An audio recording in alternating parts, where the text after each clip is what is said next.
The girl was walking home from school when she didn't notice a van following her. A few seconds later, the van pulled up beside her. The door slammed shut, and the van sped away. The girl was lying unconscious in the back of the van. The girl disappeared without a trace. The case remained unsolved after years of investigation. But one day, 11 years later, this girl with dark circles under her eyes suddenly stumbled onto the street. Concerned citizens quickly called an ambulance. Gemma, the mother, heard that her daughter had returned. With tears in her eyes, she told her husband the news. Sam and his family rushed to the hospital. The girl on the hospital bed was pale. But when Sam saw the pattern on her arm, he confirmed that it was his daughter. Alice finally fell asleep from exhaustion. The next day, the girl recounted the details of her kidnapping. The father could no longer bear to listen, and left the room, struggling to control his emotions. The investigating officer did not stop to ask questions, because as Alice was being loaded into the ambulance, she kept repeating one name: Sophie. Sophie was the victim of another missing persons case. Sophie had also been abducted by a yellow van. Therefore, they needed to act quickly to find clues. Perhaps the girl Sophie still had a chance of survival. At this point,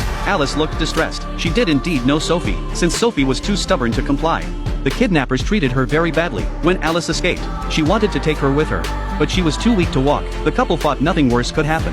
But reality always defies expectations. A nurse informed them of the test results. Alice had stretch marks, which meant she had given birth before. The police launched a large-scale search in the forest, based on Alice's escape route, but ultimately found nothing. Alice eventually returned home. Gemma comforted her daughter and urged her to rest early. After her parents left, she fidgeted with her fingers, and a strange smile appeared on her face. She returned to her room and looked at the children's photos. A strange feeling gradually emerged. She felt that their daughter was a bit unfamiliar. She told her husband about her discovery, but he didn't think much of it and comforted her, perhaps because Alice had suffered too much. At that moment, the doorbell rang. It was Julian, the detective in charge of another kidnapping case. Upon learning that Alice and Sophie had been imprisoned together, he had come from France to Germany to investigate the case. Alice told Julian she had escaped from the basement. She had also considered taking Sophie with her, but Sophie had been so tortured that she had completely lost the ability to walk. So in the end, she couldn't take her. Julian asked Alice if she could find the escape route, if she were to return to the forest. Alice's answer was full of holes. Julian quickly sensed something was off. Just as he was about to press further, Sam noticed his daughter's reluctance, and ruthlessly made Julian leave. Alice made a small gesture that caught his attention. He felt it was familiar. Julian reviewed the footage from before Sophie's disappearance. He noticed that Sophie,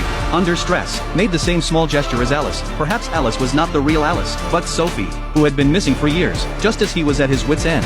Some good news arrived. Alice had agreed to Julian's proposal to search for the place where they were being held captive. Before leaving, Gemma brought a yellow scarf. She deliberately said it was knitted by Alice and her teacher, but Alice corrected her, saying it was knitted by her and her classmates. The mother was puzzled by her own actions. She didn't know why she was testing her daughter. Under the dual protection of the military and police, Alice felt her way into the depths of the forest. Alice suddenly stopped in her tracks. Before her was an invisible trench. The girl instantly became frightened and anxious. The military immediately sent someone to investigate. Julian